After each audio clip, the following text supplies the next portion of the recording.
Let me know how you're doing in the comments, and today and across this month we're going to be talking to religious individuals about evil. Throughout all different types of media, it is inconsistent. I want to know what evil is. Let's call up some religious people and let's ask them. Hi, this is Sabian. I was wondering if I'd be able to be in contact with a priest. You rang a bit earlier. I gave you the number for St. Patrick's Cathedral.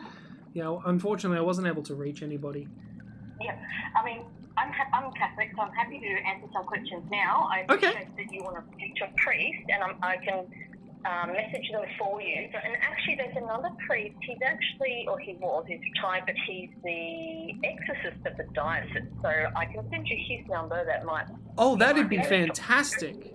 If I play Ouija boards or something. Yeah. Maybe I'm ignorant. Maybe I don't know. It's going to bring demons into my house.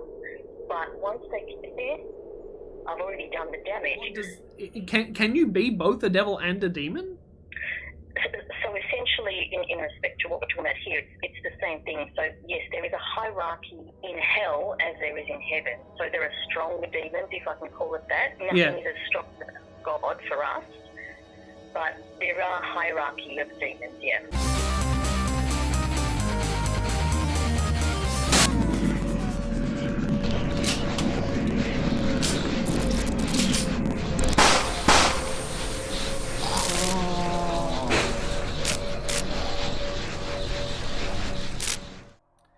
So right now I'm looking for Catholic churches. Oh, I don't need Catholic, I need Christian. As a matter of fact, I know where there is some that I haven't even thought about.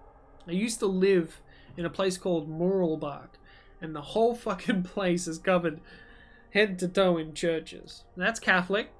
Don't know what that is. Don't know what that is. Don't know what that is. That's a place of worship. That doesn't help me.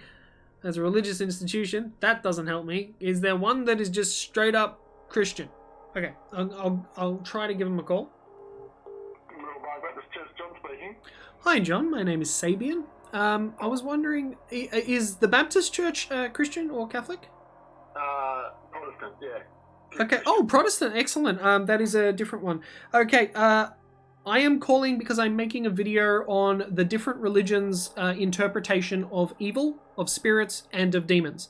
I was just wondering if I'd be able to speak to a priest or a pastor, if they were available for just a conversation. Yeah, well, I'm happy to have a conversation with you. I'm the pastor here. So, Oh, okay.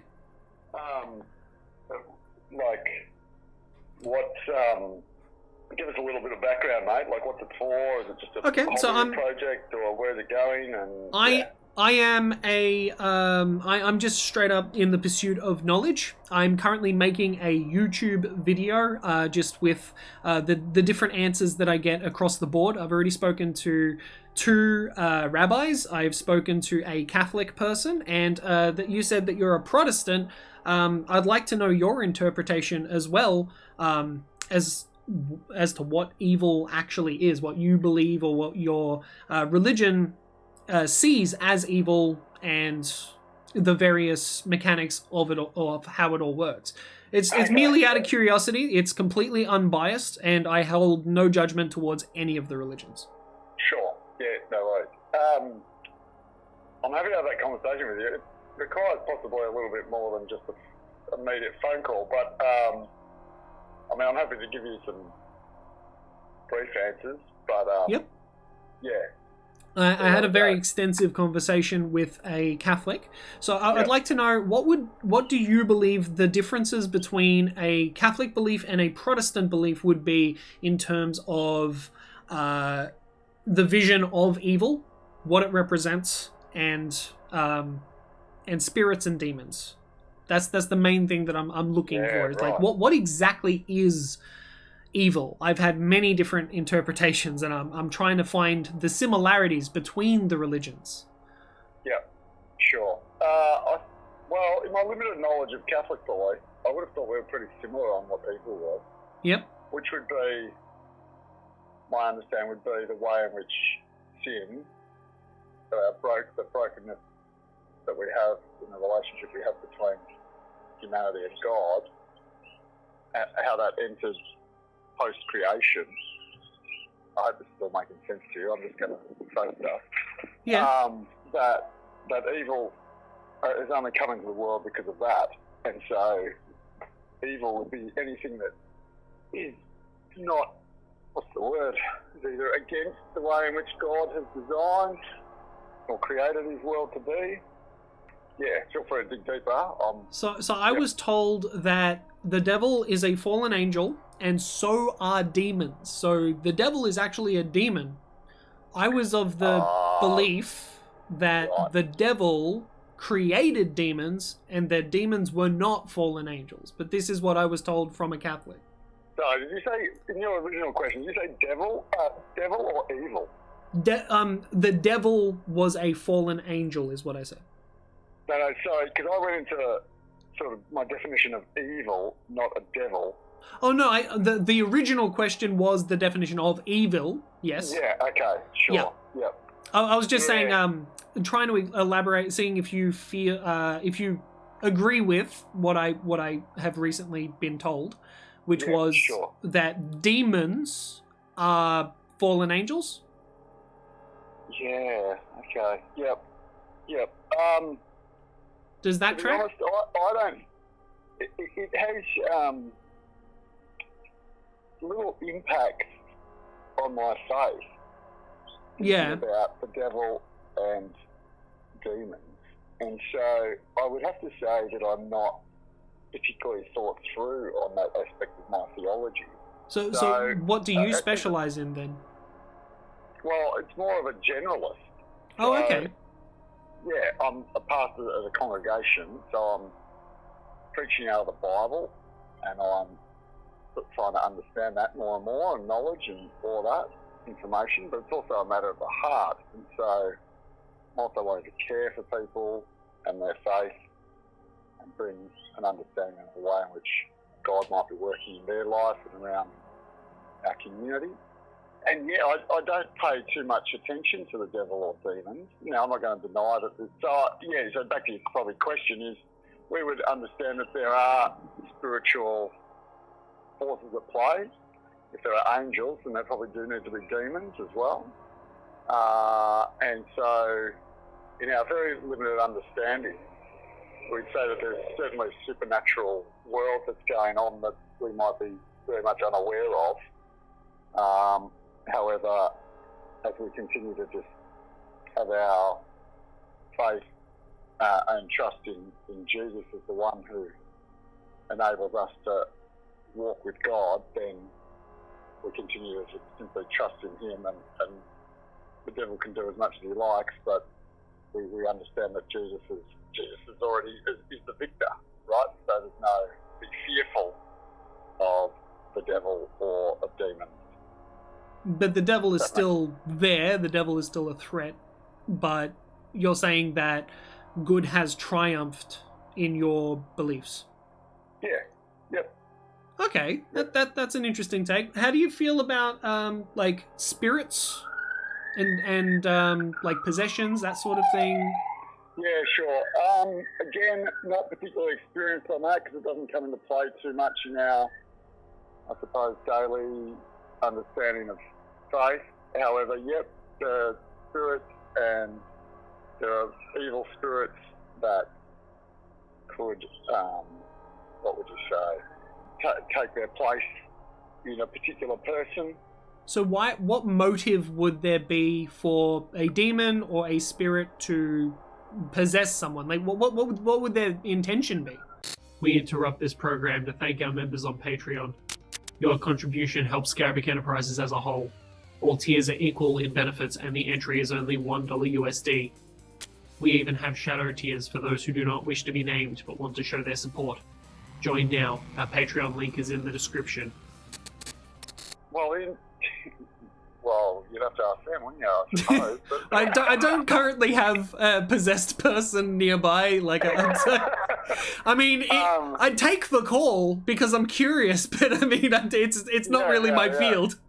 I would probably say that Well, if someone has been possessed by an evil spirit, then I suppose they are under the dominion of that spirit.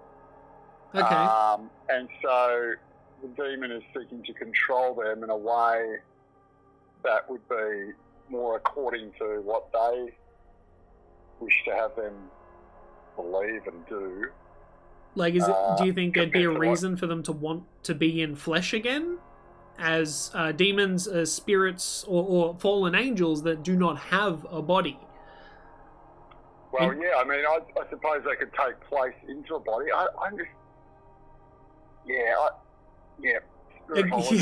Sorry, difficult questions, but that's kind of why I'm asking them. Yeah, sure. That's fine. I mean, I'm just thinking out loud in some respects. Yeah. But there are examples, say, in the Gospels where spirits, they describe that spirits are within people, and then Jesus has the power to essentially unleash those spirits. And so I'm going off that kind of teaching and example that there is evidently evil spirits that exist, and they do take hold of some people. The way in which that unfolds is probably a bit of a mystery. Back throughout the centuries of church history and world history, no doubt there would have been, people may have just had what we would call health episodes or epilepsy or something. Yeah. And they would be defined as being an evil spirit. Well, I wouldn't hold to that today. Well, we have a better understanding of our biology and science and everything. So that's right, and I don't think that negates that there are evil spirits, but it turns us another way. Yeah, but back in the day, without a proper understanding of things, I can sort of understand where they go, people are acting strange, they must be possessed, because it was a very, very thick religious presence, whereas now it's a little bit more scattered. Yeah. Because, understanding fear is mainly of the unknown, and it's also passed down through our ancestry with, for example, the fear of darkness. Well, a lot of predators were in the darkness, so we've sort of got an innate fear of the darkness due to, back when we were living in caves and stuff, so... Yeah. It kind of makes sense that the fear of the unknown would, especially with a religious view on things, would be like, maybe it's Satan's work, maybe it's the darkness, maybe it's some, like a demon or something. Yeah, that's right. Yeah, that makes sense. But in a modern view, what would your opinion of that be? Well, I still think we all have a particular worldview that we look through, don't we? So yeah, whether it's how we've been brought up, culture we're within, that sort of thing. So I would still say that there are... So the question still about evil spirits, you're still saying... I would still be saying, yeah, there are evil spirits around. Again, the Bible talks of Jesus bringing a light into the world, so there's evidently some darkness and dark places, and that can be within individuals or perhaps within a particular place. And so I think there are places around, so there would be a theology of, I suppose, the spirit that I would understand as part of my worldview and what I understand to be biblical worldview. That there are still evil spirits operating, seeking to do damage to the world and to people, to really take them away from God rather than have them recognise God or I get you. Recognise God, really. Yeah.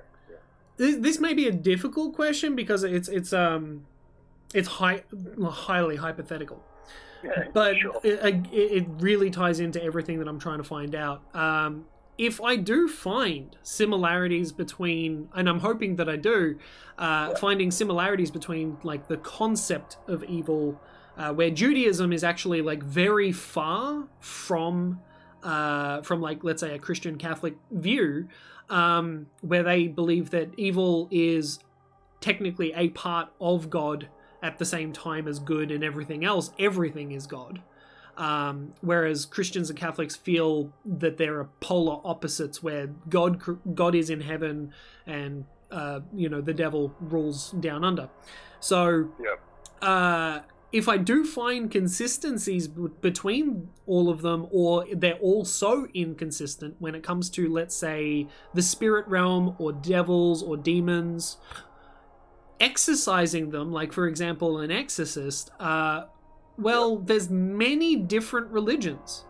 If there's spirits that are a part of all of these separate religions, would there be a difference between, let's say, a Christian demon versus a Muslim demon, or something along the lines of that, like a Haitian demon, or a any different sort of ethnic or religious interpretation of a ghost demon, witch, anything like that? Do you think that would all be the same spirit, or a different entity? Yeah, I mean, I would have the view that's just the same spirit. Yeah. Okay, so just interpreted differently then. Yeah, correct. Yeah. That's really interesting, because like, how again, I'm left with the question: how would one exercise it? How would one know which technique to use, like a voodoo doctor, or an exorcist, or like just a simple splash of holy water, but like, who blesses the water? Does it matter? Does it just need to be a man of a holy nature, or does it have to be of a specific faith? So that's why I'm asking, because if there is, for example, if demons exist and if spirits exist, and there is a problem with that, and we need to get to the bottom of it and save our souls essentially, then where do we go? Like, which would be the correct answer? And I think that's where it's a difficult question, because everyone of a certain faith would believe in their faith. Yeah, that's right. I was about to say, like, because it's a thought, or it's a theology, it's an understanding or a worldview that in its totality helps us understand the world and God and our place in it. And so I sit here saying, well, and going off what I understand the Bible to be teaching, is that Jesus talks about being exclusive. He's inclusive as in everyone can come to him, but he's exclusive because he's just teaching what his understanding is. He teaches the way, the truth, and the life, right? So, like, there's only one way to God, and that is through Jesus Christ. And then if that's the case, then any other kind of spirit is sort of, like I would say, is, well, there's not a Muslim spirit or a Buddhist spirit or a Judaistic spirit. There's just evil spirits in a supernatural, spiritual world sense. So evil would be one evil across the board. Yeah, evil is across the board. Yeah, I don't think there's a type of evil spirit. I think there's, like, they may do different things. Sorry, don't get me wrong there, but like, there's evil spirits, and the way in which you would deal with them is through prayer and through, mainly through prayer, I would have thought. Yeah. Okay. But, and I'm like, now... Sorry to ask the hard questions, man. No, that's fine. I'm happy to stay in touch if you want to. That's fine. It's an interesting question that you're... Well, it's all philosophical and theoretical at this point, but like that's why I'm talking to people of faith, because they have they've got book smarts about these things that's been passed down for centuries, and there's something really cool about that. Like, for me personally, as an agnostic atheist, I don't really like. I think that I'm intimidated quite a lot by specific religions. Like, for example, I'm really intimidated by people who take it too far, like an extremist cult, that sort of thing, because that would be scary to every average everyday Joe that is going to church on Sundays, whatever else. But those cultists are so sort of out there that they may be a part of that religion, but they are so separate. You know what I mean? Yeah. So that sort of scares me a little bit, personally. But I still find that the roots of where religion comes from, like, you can't just ignore the fact that it exists. You can't just pretend like religion is a non-factor or anything like that, because it is so prominent in human history, and we are still, we've got the history and we've got the present, and I want to know how it all relates to each other. Is there a pure evil? Is there a pure good? Is there across all religions something that can bring you all together? You know what I mean? Yeah. So my understanding, I'm intrigued by the Jewish answer that you had. That was interesting. I wouldn't have thought that was their position. But just to give you a very broad understanding, we understand, as the Bible writes about and teaches, that God created the world, and about, and there you may have heard the story of Adam and Eve, etc., etc. Yeah. And then sin enters the world, so there's brokenness that enters the world. Well, there's evil that enters the world, right? You can have a definition of sin that might be like it's brokenness, or it's evil, or whatever it is. But when that enters the world, the whole world continues on a trajectory that is downhill, or downstream of evil. So if we're going to use that term evil, that's been basically infecting the world like a virus, and so we're all born into that for centuries, millennia through, from then till present. And so then we understand, certainly in what we teach here at our church, and through my teaching, would be that it's not that restoration from that evil, that light that comes into the darkness, is not achieved until we see Jesus appear 2,000 years ago. And then once he appears, the victory over evil has taken place. And so now we can live in light of that. We don't need to be worried about evil. We don't need to be fearful of evil. We recognise it exists, but we also recognise that because what Jesus has done on that cross, that means there's a promise of life. There's hope. There's a future. There's a security and insurance, that kind of thing. Okay. So that, in a broad spectrum, gives you the idea of where I'm perhaps coming from in terms of evil. It doesn't actually play a big part in my faith personally, because I recognise, well, the Lord is sovereign and Jesus Christ has dealt with this. So I can live freer, I can live at peace, I can live with hope. Yeah. Does that make sense? And as a Protestant, what is your stance on the Vatican and the Pope? Because I was speaking to a Catholic and they said that there's a separation that mainly everyone is Christian, but they mainly congregate that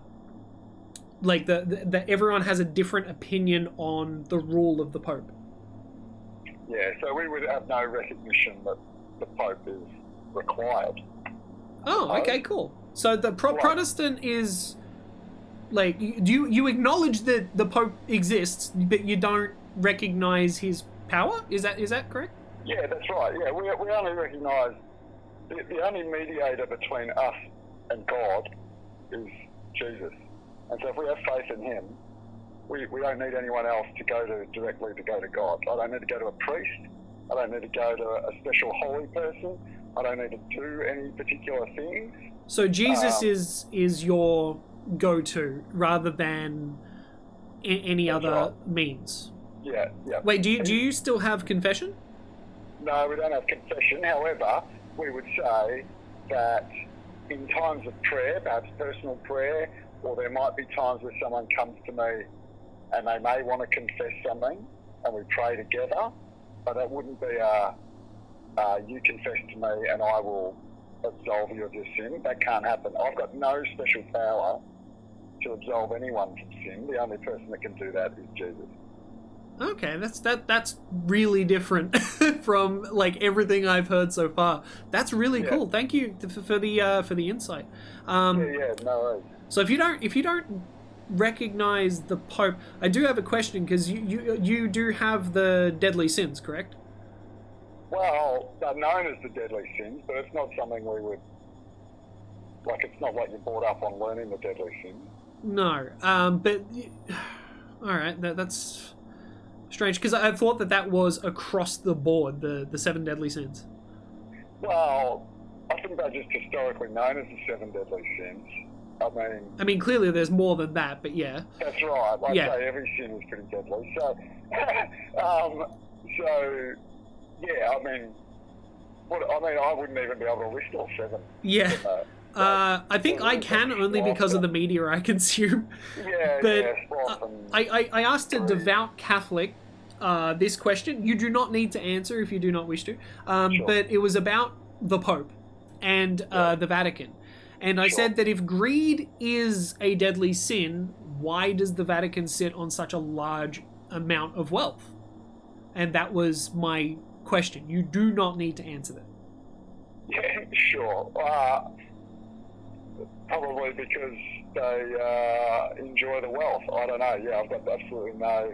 Well, my main sort of question would be, if I was in the Vatican, my argument would be, maybe we are preventing others from suffering the sin of greed by withholding the money from the people. But then, if you're not doing something with the money, wouldn't you then in turn be the greedy ones? Because they're still receiving money, they're still hoarding the money, and they're not doing anything with the money except for occasionally here and there raising churches, etc., etc. Yeah. So it's a difficult question, and that's why I always say you don't have to answer it, because I don't want to harm anyone with these conversations. I just merely want to have perspective. Well, I mean, the Vatican can be greedy, a government can be greedy, an individual can be greedy. People are people, yeah. Yeah, so, I mean, that's the point, isn't it? Like, exactly in this conversation, people are people, so sin is sin, and greed is part of that. So, from everything I know of the Vatican, which is very, very, very little, greed and power would be high on the agenda there. It's an interesting perspective. Yeah. Thank you so much for this conversation. It's been very insightful. I think I've taken enough of your time, but I appreciate every second. This has been really, really, really good for me, because I had no idea how different Protestant was from like Catholicism and Christianity. So. Yeah, well, I mean, I would say Protestant is Christianity. They're all, what I've been told is they're all Christianity, they're just sects of... Yeah, I mean, but there was a major split between Catholics and Protestants 500 years ago. That's the key reformation you need to know of. That shapes my view as a Protestant versus a... But you guys don't have any animosity towards each other or anything, do you? These days, at least. No, certainly not personally, and you try to work together more these days than the past. I mean, you all have Jesus in common. In the 1970s, the IRA and the Catholics and Protestants in Ireland, like that still bubbles away a bit here and there. So yeah. I think that war's more of a cultural one than a religious one. But still Catholics v Protestants, right? And even the soccer club Celtic versus Rangers in Scotland it's a long religious line, Protestants and Catholics. Yeah. So, can I ask what your YouTube channel is? I'd love to have a look. Yep. Just be warned, there is a lot of cursing on my channel. I try to keep it civil when I'm doing weird things like this, but it's Scarabic Enterprises. Yeah, great. I'm just a weird punk guy who makes funny on YouTube, but at the moment I'm exploring something different because I like to branch out and do different things every now and then. So are you local? Are you like Melbourne or? I lived for the most of my life in Melbourne.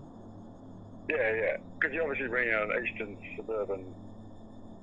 I sound eastern suburban. Yeah, I grew up in Mount Dandenong. Okay. Yeah. And then I lived in Mooroolbark for a very long time. Oh, well, yeah, okay. Yeah, that's why I called, because I ran out of churches to call. I went, you know where there's a lot of churches? Where I grew up in Mooroolbark. Yeah. Like, you couldn't turn a corner without seeing a giant cross. That's right. There's heaps of them through Firefly. Like through Hull Road. That's right. Well, we're on Hull Road. And, yeah. I lived on Hull Road, so yeah. Okay. Yeah, there you go. Yeah. All the best of your endeavours. Feel free to call back anytime or email me.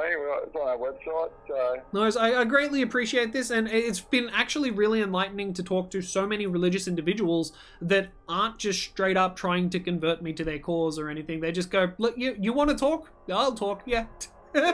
So that's genuinely really enlightening, and it feels very good because it didn't used to be that way. It used to be, we talk religion, then you convert. That's how it works. But, yeah, sure. Yeah. Like, I respect your religion and your right to your belief, and you haven't tried to push it on me, so thank you.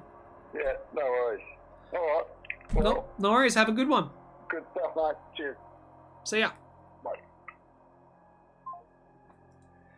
Again, another really positive experience. This pastor is just doing what he's doing, and wait, hang on a second. Why am I I don't need that. I don't understand certain things that happen. Anyway, I've been contacted, and they misspelt my name. A retired exorcist. Oh my god. All right. I need to make another video. A retired exorcist. Here is a link to a video for him. Oh no, a video of him speaking, but I've also got the number. Oh my god. All right, so anyway, so this pastor was very, very nice and was able to just give me information and was open to conversation, interpretation, wasn't argumentative, didn't make fun of other religions or anything, just told me what their stance is, what their beliefs are, and exactly what was going on with sort of his interpretation of evil and spirits. Even though he didn't really specialize in that, he still I acknowledged their existence and told me that if there are spirits in any religion, that would just be a pure evil, and that it could be cured by prayer or something, you know? So that was interesting. That's an interesting take. Other people would want, like, ghost hunters and whatever else. They might be religious in nature as well. They might carry a cross, put some sage everywhere, whatever, I don't know. Then you got pagans and different other religions that have, their own interpretations, their own, like different types of rituals that they would perform to exorcise demons or spirits from an area, that sort of thing. So I'm just trying to get to the bottom of what the hell is going on with spirits, demons, and evil. Why is it across the board? And the most surprising thing still, right now, is Judaism. Their interpretation of evil and spirits and demons are completely different from everything that I would have expected. So I thought they would have shared at least some sort of a belief with like Catholics or something, with just the fact of, like, I mean, they do believe in an afterlife, but it's still very different. They were very